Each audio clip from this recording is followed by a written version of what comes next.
Oh, hey, thanks for coming in. We are talking about side facing, applying our side facing in a new manner that's going to give us a little less face nailing, definitely a lot less nail heads, and probably a lot flatter surface for our sanding and our finishing as we get these through the last steps of the process. I have this side laid out on this cabinet, but it's actually going to go onto this cabinet. So I have it laid out just how I want it, and I've got a bad board right here that's going to wind up in the back bottom corner of the cabinet when we get it into glue.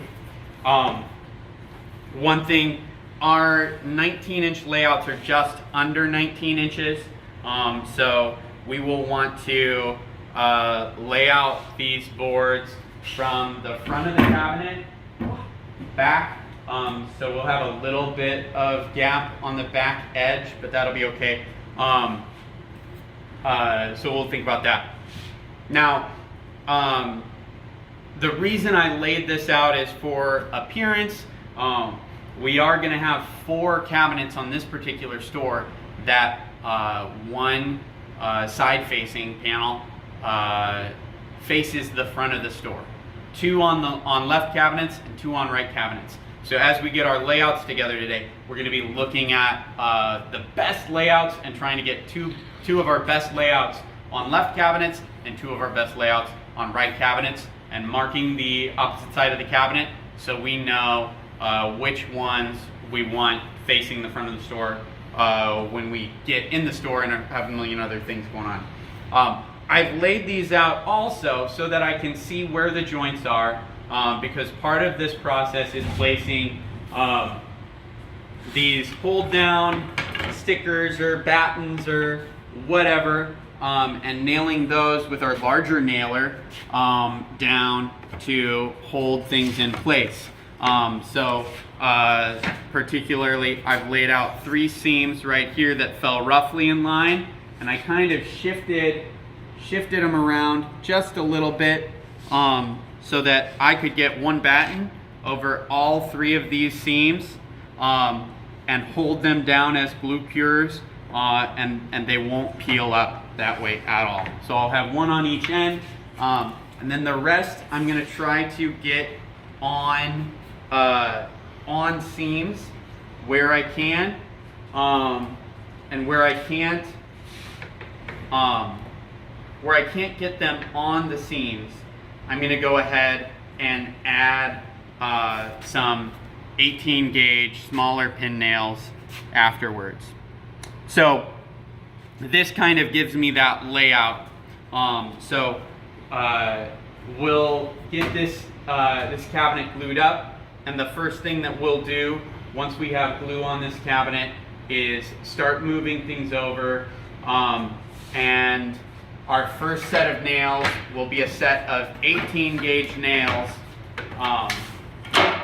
to each board on the edge.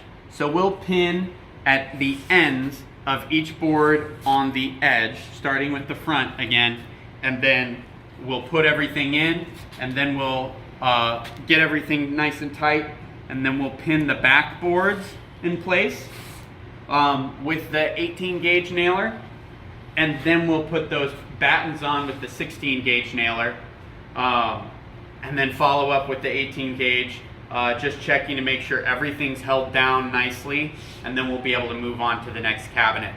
While this dries, we'll do other cabinets. Tomorrow we will just be able to pry up these battens. Probably we'll be able to use them again at another time, but we'll be able to pry them up. Some of the nails will come along with them. Some of the brads will just pull through, and we'll need to pull up with the nipper. Yeah, okay. So we're gonna pause the video, and we'll come back when we have glue down and we're starting to lay out. Okay? Ready? Too bad. You're back just in time. So we've got our glue nice and evenly laid out. we have 5/8 inch nails going in here. Because these are really just holding the wood in place to where it's lined up correctly. 5/8 inches more than enough.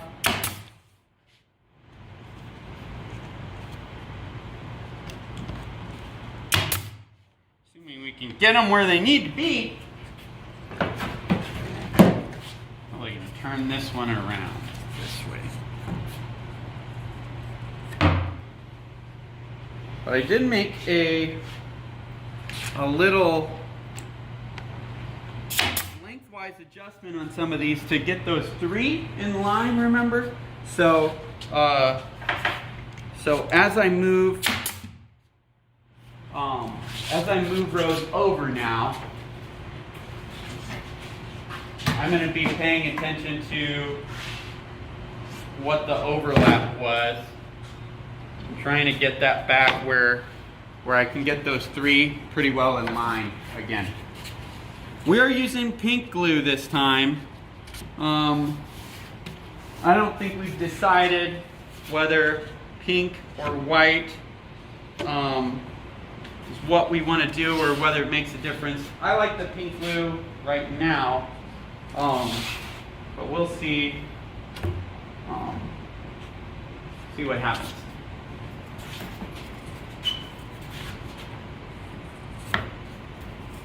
I'm just laying out this line of 3 lines rather. I'm just laying them out loose. Then when I get to the last row, I will nail them in place as we go. Then I'll switch nailers.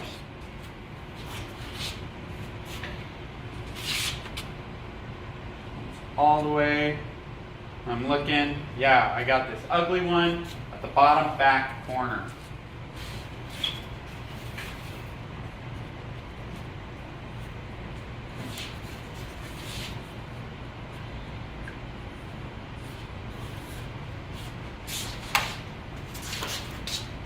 Now I'll push this up. Make sure it's nice and tight. And it's just right here at the corners, just so nothing slides around while we start to really hold things down. Switching nailers. I've got inch and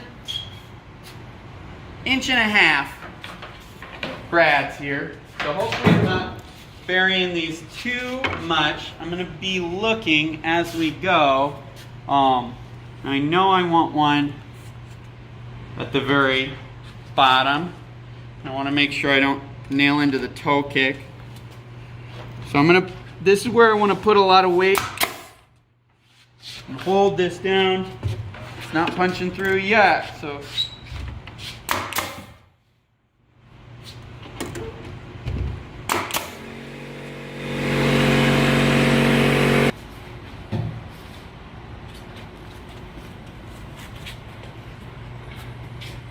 Okay, we have our battens laid out, and I decided to throw another one in here. These are just plywood, so let's use as many of them as we want to. If you get real close up here, Ed, we can see just with the moisture from the glue, these are already trying to peel up. So this is where having a board go all the way across the width and pull down the edges really helps us a lot.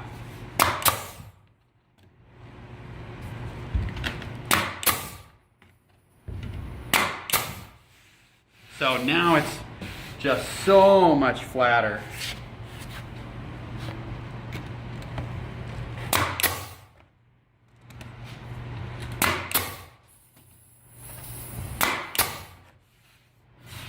Now as I move out of the bottom cabinet, I'm going to double check my depth, and I am not poking out, but I am going deep enough to dimple a little bit.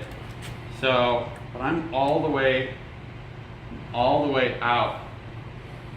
So I'm gonna turn the regulated pressure down just a little bit. Oh yeah, we're at 130 regulated. Holy crap.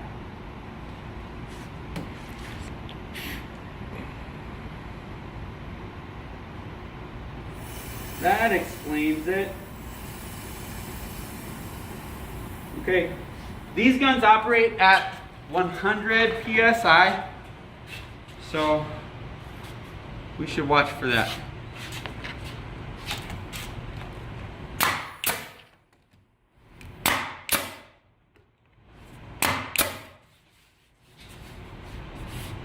And as I move up, I can tell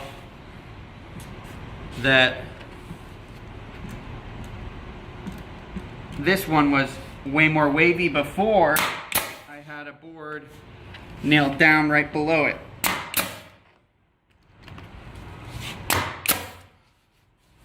So working my way from the bottom to the top kind of gives me that zipper across. Here's my 3 joints that I wanted to line up, and I know it's pretty close. I want to get it right at the right spot.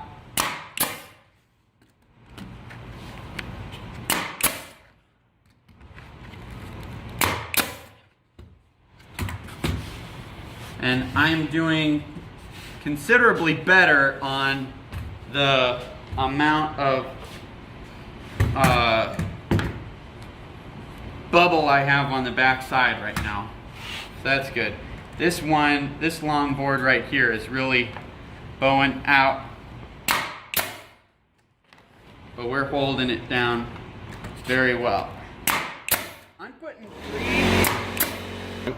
I was gonna say before the compressor kicked on, I'm putting 3 nails per board, but I'm not really worried about exactly where they're placed. Just one in the middle, one at each end. Doesn't need to be more complicated than that.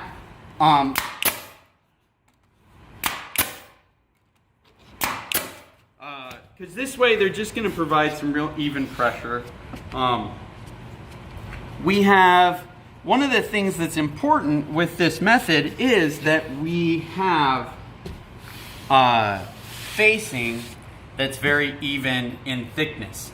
So if we have some stuff that's a 1/16 under, that's going to allow that stuff to cup and bow when held down next to stuff that's full thickness.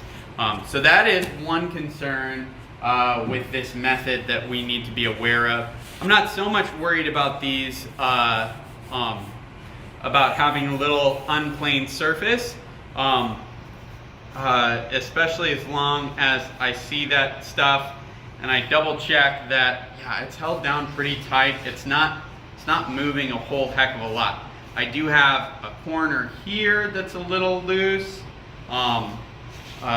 But everything else seems pretty good. I might do this edge here. I might do this board. So let's get the 18 gauge.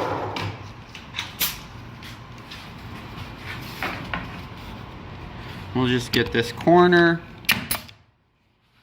And we'll get this edge. Get that edge. And what is it? Oh, it's here. Here it is. So why is this good? This is good because in the end we're gonna have a lot less nails going into the side of the cabinet. And the thing that worries me is, you know, law of large number, we put a lot of these cabinets together. Eventually, we're gonna have one of these cabinets where one of the intended shelf pin holes is gonna have a nail in it. And it's not gonna be the end of the world, but it will be pretty frustrating. But among other things, this makes things a lot simpler. I spent a lot more time putting this on because I was talking about it the whole time. But in the end, I think this process is a lot faster and gives us really, really great smooth results. So thanks for your time. Have a field a rustic grain day.